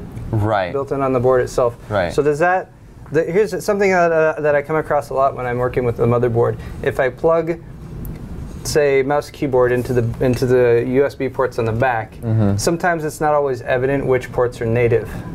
Right. So if I'm plugging in, like often, sometimes you plug into a port and maybe it's an add-on chip or something, and then like your device isn't recognized in the BIOS. I realize you can't see my face. And then either the keyboard or the mouse, like you can't use the keyboard again or the BIOS or that sort of thing. So by using hubs from the Z87 USB 3 controller, does that actually give you better compatibility across all the ports on the back? You mean for the hubs, if you're connecting through the hub to the Z87 chipset? Yeah. Would it give us better connectivity in the BIOS? Yeah, I like better compatibility with any devices that are plugged in, because I find that the native, don't always work. Chipset, well, the add-ons, you can't use them until you get your OS installed and load the driver for it. Whereas the Intel chips, you frequently get direct performance because it goes straight into the board. Yeah, exactly. Yeah. So is that something you guys have experienced with that? Personally, for me, I've installed multiple Gigabyte boards, especially when we do a lot of events. I don't usually pick a preference on where I plug my mouse or keyboard. I plug them into the back panel, different ports, USB 3.0. We also sometimes just use the onboard ones. Okay. We have a little card that just connects to it, and then we have 2 USBs, and they've always worked fine. So aside from that, I don't know what other manufacturers might have some issues with it, but for us, I haven't seen any issues at all. So then yes, it works great. Yeah, it works great. All right, cool. They're on that Sorry, camera that was kind of there. random. They're on that camera. That case is just right in front of your face. There's like no real way to turn it. I'll be Wilson. Yeah, Wilson. Favorite Gigabyte motherboard, and I'm actually going to extend this to both of you. It was specifically for you, but favorite Gigabyte motherboard right now that's out. I actually really like the Z87X UD5H. The reason being is it's in the performance series. It has all the features I need for gaming. It's not low end. The quality of the heat sink, it feels incredible. If you actually have the board in your hand, it's actually you'll know it's made of quality. It's not something that you feel like you can snap with both hands together. Aside from that, the gold. Gold is in now, you know, like you see with the iPhones, you see with all the other manufacturers out there in different product categories, they are using gold, but it's not too much gold. And the gold has a very tasteful look. rather than like a tacky like spray painted on look, you know. Okay. So that's actually the board we used in the build that we just did. How did you guys like it? I like it. I have a UD4H board at my house right now that I'm using in one of my systems. I think it's with a 3770K in it. But yeah, no, I like Gigabyte boards as well. I think if I was going to pick one, I actually, just because I like the killer line with the skull and the I don't know, I'm kind of rinky-dink like that. I like the way that looks, so I think that's cool. But yeah, Paul though, what's your favorite Gigabyte board? That would have to be the one that I use at home, which is the X79 SUP5. Did I get that model number right? Yeah. Okay. X79 SUP5. It's always confusing because it says X79, but it's not X79. Scandalous. Why would it not? It's not an X79 chip. It's a C606. Oh, right. That server chip. Yeah, it's a server chip in there. So you gotta. I have so many serial ATA ports that I don't use. It's fantastic. But I know that they're there, and eventually I'm going to plug in like 8 hard drives to it or something. I feel like I've been letting you do all the work. I'm going to help you with this USB 3.0. You mean providing me the privilege of... Okay. All right. Okay, everybody, if you're just joining in, this is once again Newegg TV's special live edition where we have Leon here from Gigabyte building a computer with somebody you might recognize as Paul from Newegg TV. Hello. And myself, Steve, kind of giving you guys questions and providing a voice for the chat room. So if you're just joining, ask us any questions in the chat room. We're going to get to them as quick as we can. And you know, so far, Leon, I think 95% of all questions have been directly to you specifically. That's totally fine. I mean, they've been strangely relevant too. Yeah, actually, Rachel's either gotten amazing at this, or you guys just have a lot of really good relevant questions. It's one or the other. I mean, regardless of, and we love hearing questions. We just love talking to the users. I do personally. If you guys do have questions regarding builds, ask us. We can answer it right now. We can show you on the motherboard itself if you do have any, you know, troubleshooting questions, any questions that you have regarding just, you know, how to install SSD, how to do the hard drives, how to do anything from the top to the bottom of the board. So this is more than just a build video. This is Leon wants to help you like build your own computer. I mean, it's not only me. I mean, any of our guys at Gigabyte, they love to help. So I mean, that's what we're here for. Perfect. Excellent. Sorry, I just I actually wanted to ask Jenny something. They kind of want to get a behind-the-scenes shot. Do you want to like grab something and just kind of spin it? No, that camera's beautiful. You especially have to show. Here, I can do it. No, I'm gonna do it. No? Okay. Show them. Jenny wants to do it. Show them the big whiteboard that says Kyle's sick. Yes, and I will explain it once you take a look at it. That was where's the cooler? That was the hex that Steve ran to make sure that Kyle would be sick, so that Steve could take his that'd be place. horrible, right? Actually, Kyle's in the chat right now, dude. What are you doing? What? Are you feeling any better? Kyle's in the chat right now. I saw him answering questions for other people. What? How? He's at the doctor's office. He told you he's at the doctor's office. He lied. Oh, he told Twitter. Okay. He's actually in the. Oh, so he's using the mobile app then? Let's lay it down. Let's lay the case down so we have more room to work. Are we gonna go pull on this? You can do like a full-on 360 too. Pull that way. You can actually stop on the Kyle's sick thing. Yeah. Okay. It is not a hex. So let's It is just to make sure that I pay homage to Kyle because I did a video announcing it like 2 days ago, and we're like, oh wait, actually Kyle's not here. We should probably fix that. No response from Kyle. And the room is really messy. Remember, I apologize. Sorry. You know what? It actually never quite changes. That's our whiteboard where I end up scheduling stuff. Oh no! You gotta mount that to this first. Was that? Luckily, there's nothing. That's that. Oh, you're right. Yeah. Secret just right to tighten it. Just kidding. Kyle left. I just want to make sure that these screws fit. They do. Those screws fit. And do you have the mounting screws for this bracket? Those are probably in here. And they are probably maybe those. I cannot read the bright green letters. Should be smaller. That's some Kirchhoff. Are there smaller ones than those? Yeah, they should be smaller. All right. Cornbread Man wants to ask Mr. Gigabyte a question. Will you be making a green PCB motherboard? A green PCB motherboard. Old school. From what we've been getting a lot of feedback on the black. We've actually just recently switched over to that, and they actually all really like it. So in regards to a green one, it might not be anytime soon, especially because we do the green effects with on our gaming series for the green and the black, and having a green motherboard might just add too much green. Okay. Yeah. So I have a suggestion for Cornbread Man. Enlist all of your friends on Facebook, make several fake Facebooks, and just start posting, I need my green PCB, what's going on? And we'll just fluff the whole thing. He also had another question, when will you be releasing your Gigabyte Bricks 2 with the 4770R? So they have been seeing this exposure for it. Our Bricks 2 should be coming out shortly. I don't have an exact date. But especially with Haswell already being launched, that being a Haswell Bricks, we might be able to see it in maybe end of Q4, early Q1 possibly. But I'm shooting for Q4 because I know we are pushing it out right now as we speak. Awesome. Okay. All right. Colbert asks, Leon, have you addressed the 990FXA UD3 revision 3 VRM overheating issues and voltage drop while overclocking? That question, I have not personally addressed any of those, but I mean, Gigabyte most likely has. If that is an issue that has been brought up, our guys are definitely working on it. I mean, we don't want to sell our users a product that doesn't work. Right, of course not. So definitely, if that is something you do have an issue for, or if you feel that your board does have that issue, you can definitely call into our tech support. They're more than happy to help out. Maybe it might just be with some of the components that you have, a compatibility issue. You might be seeing overheating because your CPU from your 990 or any other parts of it, and you can actually send it in. We can test it for you, evaluate it, and let you know if there is an issue. Okay. Yeah. Excellent. Right. Let's see. We have J-Man asking a question. What RAM do you recommend on 990FX AMD 3 for gaming and speed?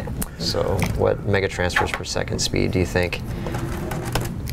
For gaming, I like to use G.Skill, but especially RAM, if you're using like DDR3, it also depends on the motherboard that you're using. If you're using our board, you should check what the highest frequency is if you are overclocking as well. So you should definitely get the top speed for gaming that you can out of the motherboard. Yeah, because essentially, if it wasn't for the need for overclocking it, and that's only if you're messing with the system clock, right? That's when you need to have the faster memory to actually help out, or if you're doing a ton of CPU heavy computation, right. Yeah, where it's going to cut down on milliseconds because it's just running through the RAM over and over again.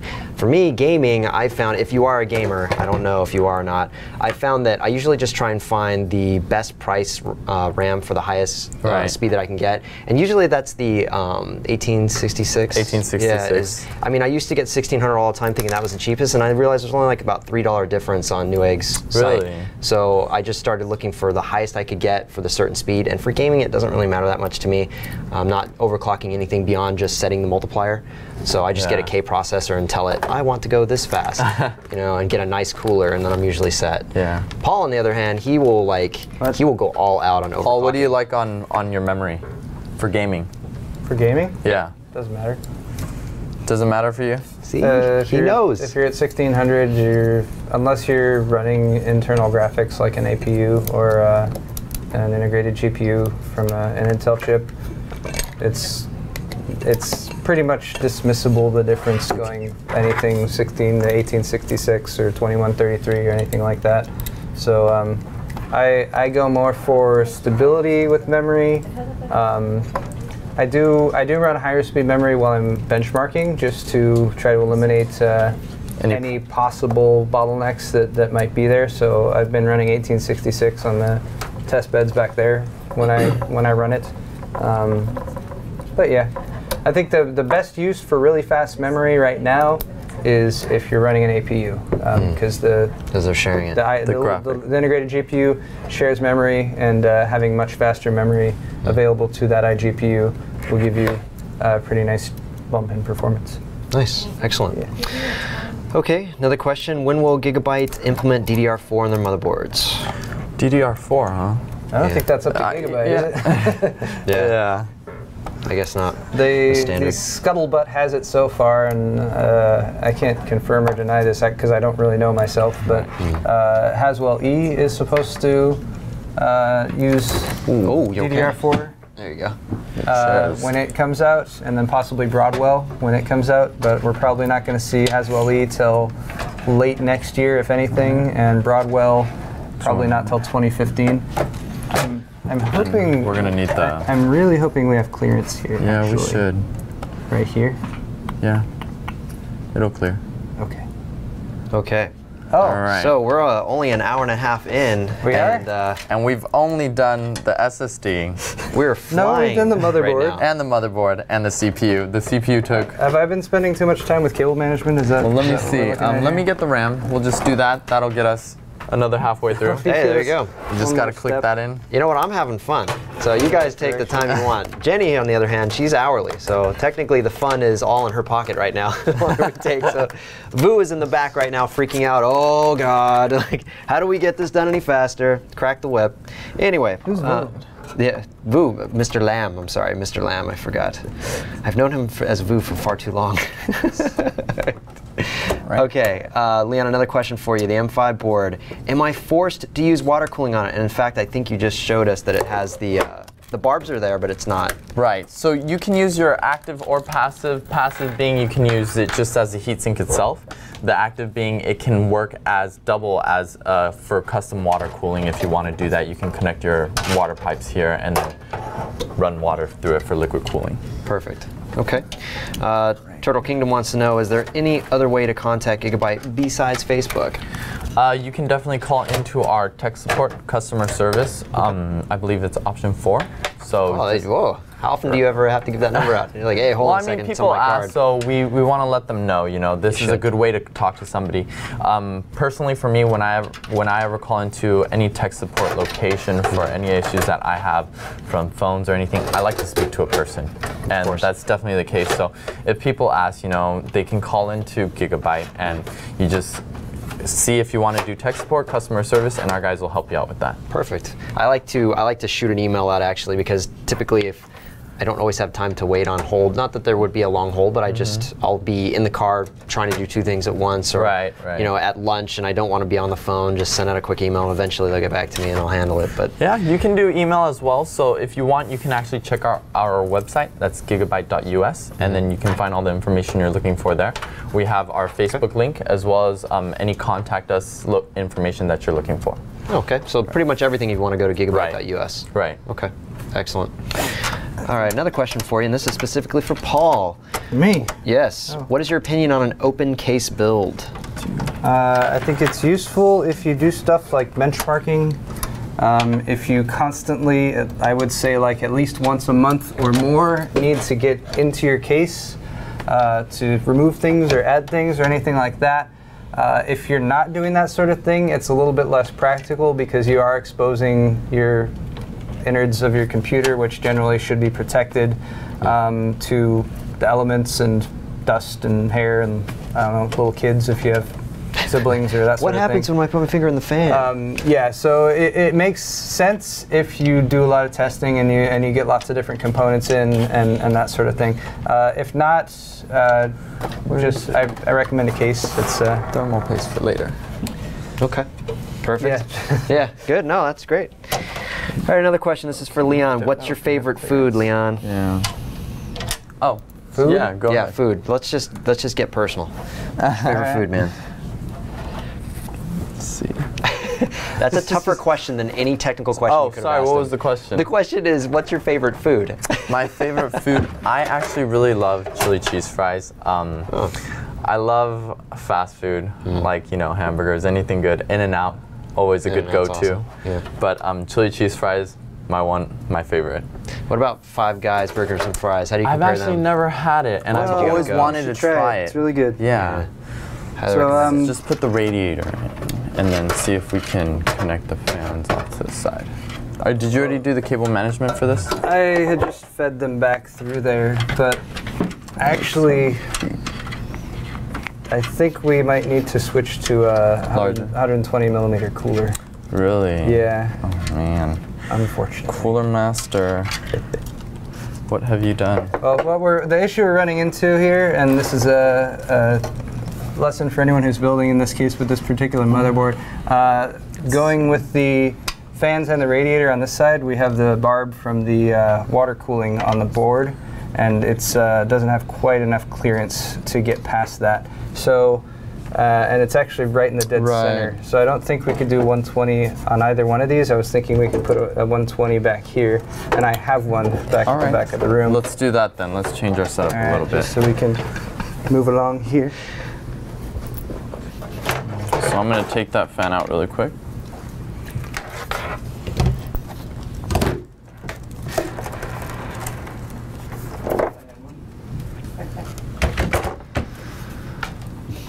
I'm going to steal a screwdriver.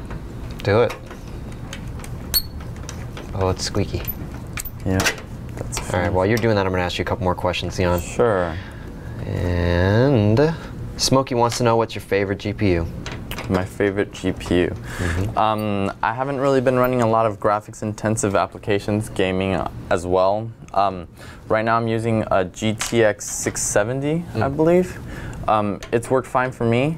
When I first started my computer building, I got I forgot what was it, an NVIDIA, one of the NVIDIA GPUs, but I loved it. It was like perfect because I've been using like a simple, your average everyday AGP graphics card, and then it switched over to PCI, and it was just a big change. Nice. Yeah. Yeah. So I have a couple actually. I've got a GTX 670. I've got a GTX 770. I've got GTX 580. Got a GTX 480. It's a lot of NVIDIA stuff, right? But actually, something just popped in my head about a tweet that I saw Linus tweeting earlier this morning, actually about 7:30 in the morning, that GeForce Experience is now going to allow you to stream using the H.264 parallel encoding that's in those. I believe it's probably the 650s and up because that's what they use for the Shield, but I actually didn't go double check that, so anybody in the chat that actually caught that, please let me know. I haven't had a chance to see any of the coverage yet of NVIDIA's event. So. All right, so I'm going to jump forward while we're waiting for Paul over there. We're going to switch over to the power supply. See if we could get this in really quick. Nice. And this power supply comes with a little fan controller. So if you want, you can actually show everyone. Here, we'll do that while you're doing this. Excellent.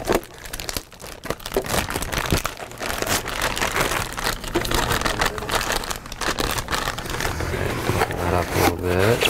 I think we need someone from Cooler Master to show up at this point to show us how they want it done. He had his shot. Rajiv was supposed to be here. Well, I wouldn't say he was supposed to. I shouldn't say that. Right. We went out last night and had a fun time. We had a good time.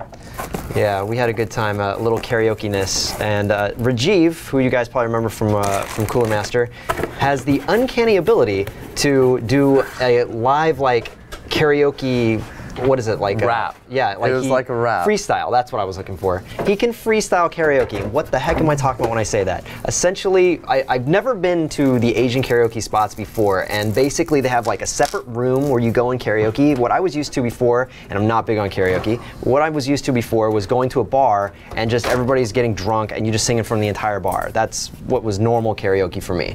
Totally new level. At this place, like we have our own room that we rented, and you know they play videos that are unrelated to the karaoke song that you're actually watching, which is common. But Cooler Master's Rajiv was able to just rap about exactly what was happening on the screen, and not being able to read whatever was there for the lyrics and just making it up as he went along. It was absolutely hilarious. I think I tweeted out maybe one video that was completely incoherent. You couldn't hear it from the loudness and everybody screaming, but I vined it. It was hilarious. I really had a good time. We had a surprisingly good time with that. We should definitely do that again. Yeah, I had a blast. Who else was there? We had Vincent from MSI. We had yourself representing Gigabyte. We had, you guys probably don't recognize it as EcoMaster, but it's Enermax or Lepa, right? Right. Yeah, Lepa. They represent both. Elaine, who represents that company, was there. Vincent from MSI already said. Paul was absent. Jenny was absent, although they both wanted to go. Strangely enough, my mom came. Kind of funny. She saw the Facebook thing and just saw the word karaoke and decided, hey, I want to go to that.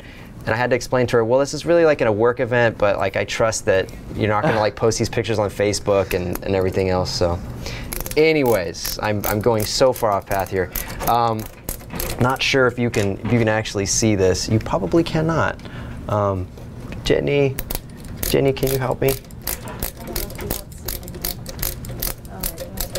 This is the fan controller that comes with the what's the actual model of that Cooler Master power supply? Cooler Master Silent Pro Hybrid. Silent Pro Hybrid. That's right. Gotcha. There. So it comes with this this controller here. So you've got a couple different settings, a couple knobs here. What is that for? System fan speed and CPU fan speed. Flip around to the back. Here's the fan headers themselves and a couple capacitors. And it looks like, I'm actually not sure what that is. That's probably going to give you the power with a special connector that's probably in the box. So, that being said, I'm just going to hand this right over to you guys. Thank you very much, Jenny. I really appreciate it. And I'm going to ask a couple more questions. Paul. Yes. Marlon says, I'm doing a new build, and he'd like you to recommend an 8350 with two 760s or an 8350 with one 770. So he's going AMD on this build. Generally speaking, I recommend going with a single graphics card. So if you figure out your budget for your graphics card and buy the best single GPU solution that you can. Now you're recommending that because SLI needs the drivers to make sure that it works, and you have to make sure the game is going to be responsive with that, or? I mean, you can sometimes, and we actually have a video coming up kind of on this with some of the new graphics cards that have just recently come out. You can sometimes increase your performance, but unless you really are if you're really familiar with computers and troubleshooting, and you're okay maybe, you know, not having a 100% trouble-free experience, then SLI is a good option for you. But it's just generally you're going to have a better time going with a single GPU than two. Good recommendations from Paul. Yeah, I guess the 780 Ti was announced today by NVIDIA. Actually, they'd mentioned that in the stream. Yeah, but I guess if you're looking at a 770, then the 780 Ti is probably out of your range, unless price changes are coming, but I'm really not sure. So it's a titanium edition of the 780, is that what it is? And then it's in between the 780 and the Titan? Do we have an optical drive? No, for the, right, so just, I mean, we can just put it in for right now. Serious. We don't really have to connect it all. All right, I'm going to leave that one alone, Paul. Sorry, what happened? Nothing. So the 780 Titan, probably the better version of the 780, and then in between the Titan and the 780. 780 Ti, yeah, I don't really know any of the details. I'm just guessing on the naming. I wasn't at the event, but unfortunately, right? Yeah. Yeah. Hey, Leon, I have an idea. Yeah. What am I doing? Whoa, nice. Oh, that was a lot faster. It's one of those. You gotta pry outward, not inward. Perfect.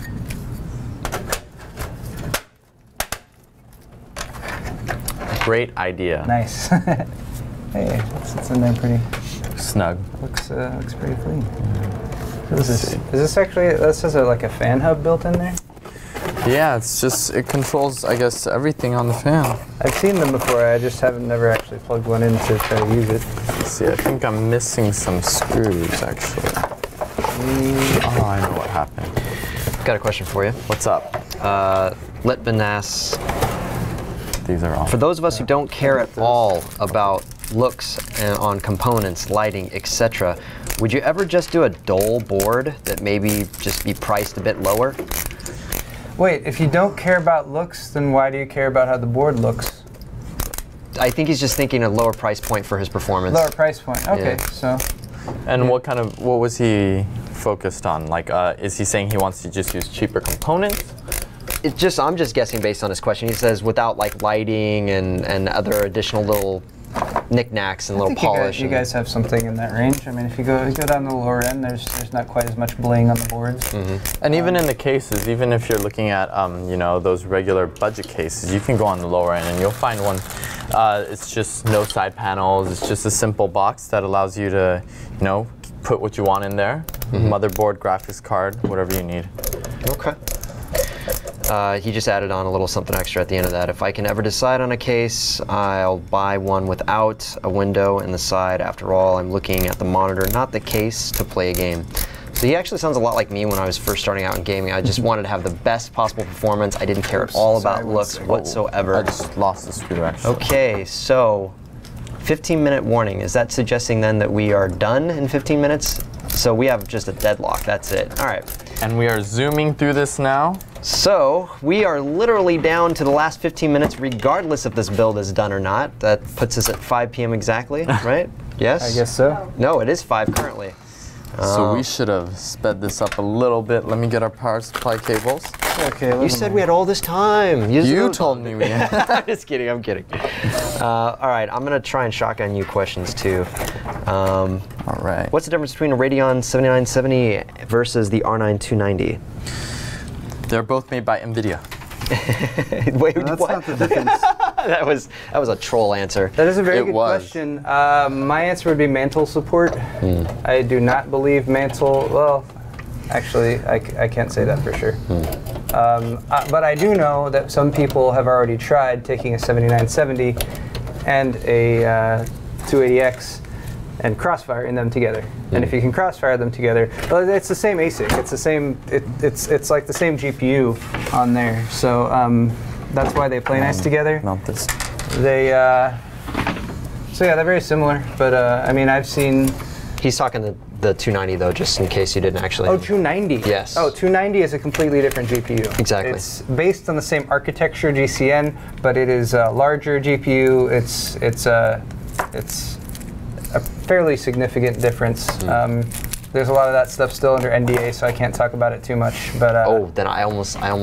Okay. Yeah, I'm glad you said that because I almost spoke out of turn. Okay, good. Yeah, a lot of that. Anytime that ever happens, Paul, please always say, by the way, Steve, there's also an NDA. Yeah, 290 and 290X have been announced, but there are many details that are not public at this point. Stuff like release date and benchmarks and specific specs.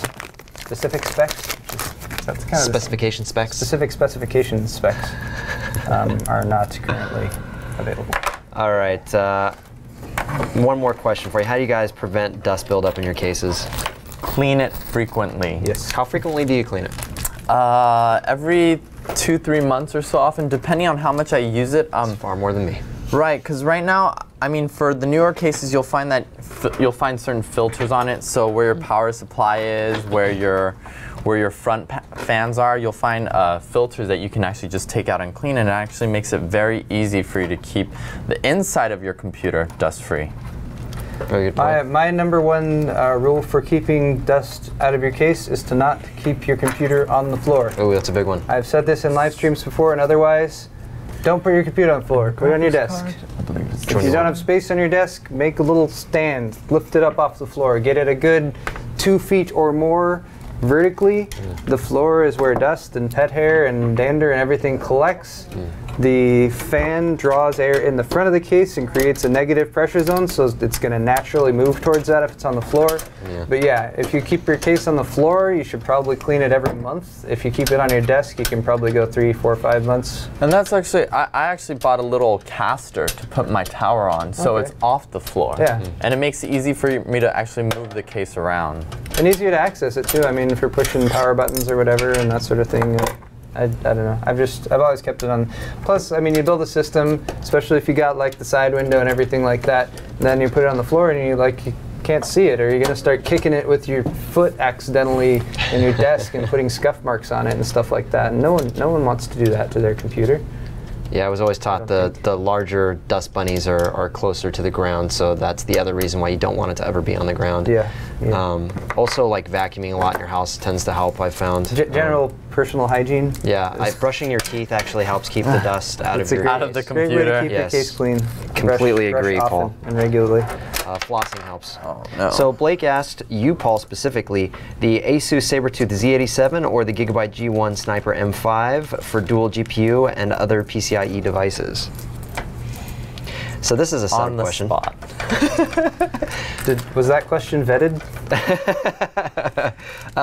We will say that it's the Yes, that was a good answer, Paul. I don't know, the audio kind of cut out there. I don't know if you guys heard that, but yes, great answer.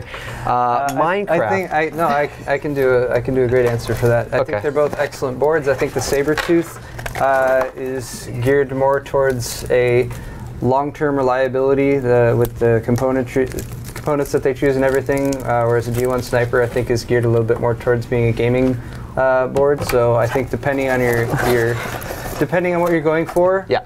I think the G1 Sniper in a lot of situations, if you're going for, you got the side panel, you're going to take it to your LAN parties and everything. You got the lighting that goes on up in there. I think that's going to be pretty awesome. If you want to talk performance, it's going to be the same, pretty much. It's much more reliant on the processor and the fact that both are PCI Express Gen 3, and the PCI Express is integrated into the processor, the controller is. So if you were to compare them performance-wise side by side, it's going to be about the same. So look at the specs of each, figure out what you want, what you think you'll use frequently, and then get the Gigabyte board, because Leon's here. Yes, exactly. Thank you. Thank you. That was the answer I was waiting for. That's an excellent answer. All right, Minecraft. All right, guys. So we've actually zoomed through. Sorry about that. We've actually zoomed through a lot of the build. We've put in the power supply. We put in our stock heatsink fan this time around. I've connected the graphics card and brought the power to it. I actually brought a preloaded hard drive, so the users can see that it can actually boot, and that we're actually in that situation. We've ran out of some time, so we haven't done very well on the cable management part, but definitely back to dust, cable management does help the dust, and also it helps with airflow. So definitely, if you do have the time, take time, cable management your cables. All right, so I think that's about everything that we needed on the system. I think so. Are we gonna do are we gonna boot this? Let's try it. Let's try it. Just so you guys know, Gigabyte this year will be at Blizzcon 2013. We are giving this system away, so if you guys are attending Blizzcon, come to our booth. We're not only giving this away, we have a lot of goodies to give away, t-shirts, small items. We're always doing contests. Come check it out. And this one will be on display for our giveaway. Excellent. Right. I actually do have a power cord too. And I actually have an extension cord back here. It's the black one. I don't know, it's connected to this. There's a power right here that you might be able to plug into. All right, I've got like a few more questions left too. I'm going to try and throw them at you. It's just a mess. Probably inadvisable. All right, so I think we should let the viewers know that we're about to end our stream. So if there are any last-minute questions, we've got a few more. I don't want to ask too many more just because I know with the time left, Rachel's really good at just like making sure, because we still have about, I don't know, a little more than 5 minutes left. So about 10 minutes total left. Okay. All right. All right, so Minecraft Mob Slayer asks, Steve, look, how many fans does Gigabyte recommend for the Sniper board with graphics card? When is the next Gigabyte IDF? Gigabyte IDF. I believe they're referring to Intel's IDF. Right. That would definitely be dependent on how Intel sets their schedule. Regarding the fan question, it also depends on the case you have. Sometimes those plastic cases, they're not really great at cooling. The aluminum ones might do a little bit better. And also, again, your cable management. If you're looking for performance and not as much a quiet build, I would just max out all the fans in there. I mean, use fan controllers. That also helps you from noise. You can also turn it up, turn it down, depending on what you need when you're using it. Okay. So are we connecting it to this system right here? I just plugged that in because it's the closest monitor that we can plug into. Okay. You want a keyboard? Yeah, we'll probably do that. Yeah, we could do that also. Just in case. Yeah, just in case. You want to jump into BIOS and mess around a little bit? Yeah, we could show everyone the BIOS that we have. I'm so used to the old terms. Yep. It's like going over your shoulder. And another cable going around my chair. Tell me what? Jenny wants to point out that your underwear is showing, Paul. My underwear. So. She's already taken a picture and tweeted it out. It's too late. Okay, keyboard's plugged in. All right. Did you want to just boot it and then try going into BIOS? Sure. Why not? We got power. I don't know. Did I turn the switch on? Switch is on. Okay. All right, let's see what we got. And Steve, have to switch. put input select. And while the system's booting, you guys can also have a little quick look right here. We actually have that path lighting.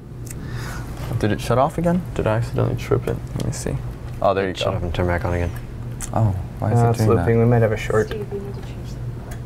Yeah, it's going to do that until he gets a solid one. I already changed it, and what'll happen is it'll do that until it gets one. So we do have... Oh, I know what I did. Oh, it was me. Okay, this is the same thing I did. Okay, so you know, great minds, we think alike. It'll flip, I did. and then it'll go back again. Everyone has this issue, and after a while, that's the first thing we'll look at. Who can guess what it is? I did this exact same thing. Oh, Yep. the CPU The supply. The CPU. We didn't do the Supplemental supplemental 8 supply. pin. Please. Supplemental power for it. It's Oversight. what was the last build you did? That What? this one? What was the orange one? Yeah, the orange build over there. Okay. I did the exact same thing. I put it all together. I was like, oh, that's It pretty happens quick. to That was me easy. all the time, actually. I mean, And then, sometimes I wonder why it has to be separated like that, but then, you know. All right. Second time's the charm? Power is back on. Ooh, there's that track lighting. And the like track it, right? lighting for everyone. If I can have Jenny zoom in on this right here. So as you can see on that lower right, you can see that we do have this path lighting that we were talking about, and this path lighting actually separates that digital side from the analog side, the analog being the audio side. We're using a Creative Soundcore 3D chipset. Oh, sorry about that. And you can see that we do have that OP amp there. So again, our gaming series, the G1 Sniper 5 and our G1 Sniper M5, both have this chip right here, up there a little bit, where my finger's at, and you can actually change this chip out depending on your preference of sound or music. And you can find these chips in a lot of high-end audio receivers. You can also find it online. Gigabyte does sell an upgrade kit. We've had it on Amazon, so on Newegg, sorry. I said the wrong. Yeah, on Newegg, boo, don't kill me. Kill the stream. Cut it. We gotta shut down. Dump button. We have it on Newegg, so you can definitely check that out. It's just an interchangeable OP amp, and we actually have it. Where's the box? It's probably buried. Yeah, it's buried in our mess over here. We got very into talking with everyone. Wait, I can find it. I found it. And it looks something like this. Basically, it's an upgrade kit. It comes with your tweezers to actually pull out that chip. It comes with an additional 3 chips for that upgrade kit. Cool. 3 more op amps. Sorry, I Yes. was not listening to the 3 conversation. more op amps. So basically, you get 3 op amps, tweezers, and all of our boards come with an onboard one. So as you guys can see, we have the system booted right behind us. Are you going to go into BIOS? Yeah, I'm restarting. And we have a few minutes. We're going to show everyone the BIOS that we've actually switched it to. This interface is actually really good. Nice. From our previous one. I mean, I like the change. It's very modern. Input select again. You got it. Thanks. These terrible monitors, they just automatically switch. Yeah. These monitors. All right. So, is this in the high resolution? I'm not sure. Is this where you guys have that Yeah. high res background images and I stuff forgot too? what the button was. I think it was F11.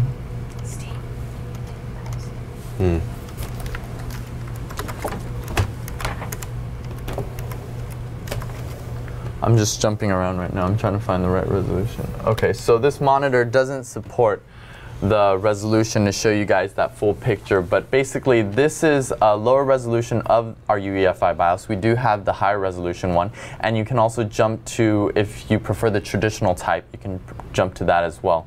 So right here, I'd like to show you guys, but I can't really with these monitors, so you can actually customize the BIOS. So if you use certain features, quite often if you do like overclocking, you change your ratios, your base clock, you can actually set that as a shortcut in the BIOS setting. And we also have some neat features. We have a calendar, we have a clock, an analog clock in there.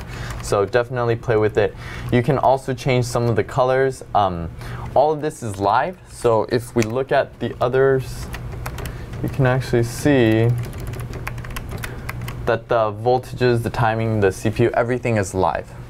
Very nice. All right, so this is our G1 Sniper 5 And if you guys do have any questions, again, Facebook, or let us know through email or phone. All right, guys. Well, that pretty much is going to wrap up this particular live stream and build. I mean, you guys pretty much knocked it all out of the park. And Paul, once again, awesome job with everything. We made a mess. We made a mess. That's pretty... It's glorious. Yes, it makes it all worth it. I had a couple more questions I couldn't get to, and I apologize for that. And then next time, guys, we'll rush through a little bit more. Beyond that, I do have a shameless plug for Kyle. For Awesome Sauce News. He's going to do a live stream a week from tomorrow. So you can go to his Twitch channel, and you can also see that at his YouTube channel. Otherwise, I want to thank you guys so much for all your hard work, and thank you very much for coming in there. I really appreciate it. Thanks. Excellent. Paul, do you have anything else to say to the viewers before we part ways? No. Hey guys, thanks for hanging in there. I know that was a 2-hour live rebroadcast, but we do have Leon from Gigabyte back in the studio here to show you all of his hard work and now blood, sweat, and tears poured into this particular system. You've done all the cable management now. It's all ready to go. It is showcasing the new G1 Sniper Gigabyte motherboard from you guys, right? Right. This is showcasing the G1 Sniper 5. This is our gaming motherboard. And guys, this system, we're actually giving you guys a chance to take it home. So all you have to do is stop by at Blizzcon 2013, visit Gigabyte's booth, and enter into the raffle, and you could probably take this machine home with you. All right, guys. Well, good luck to all of you. This is an awesome system to win. I wish you the best. If you guys liked the video, go ahead and click the like button. If you haven't already done so, click subscribe, and we'll see you guys soon.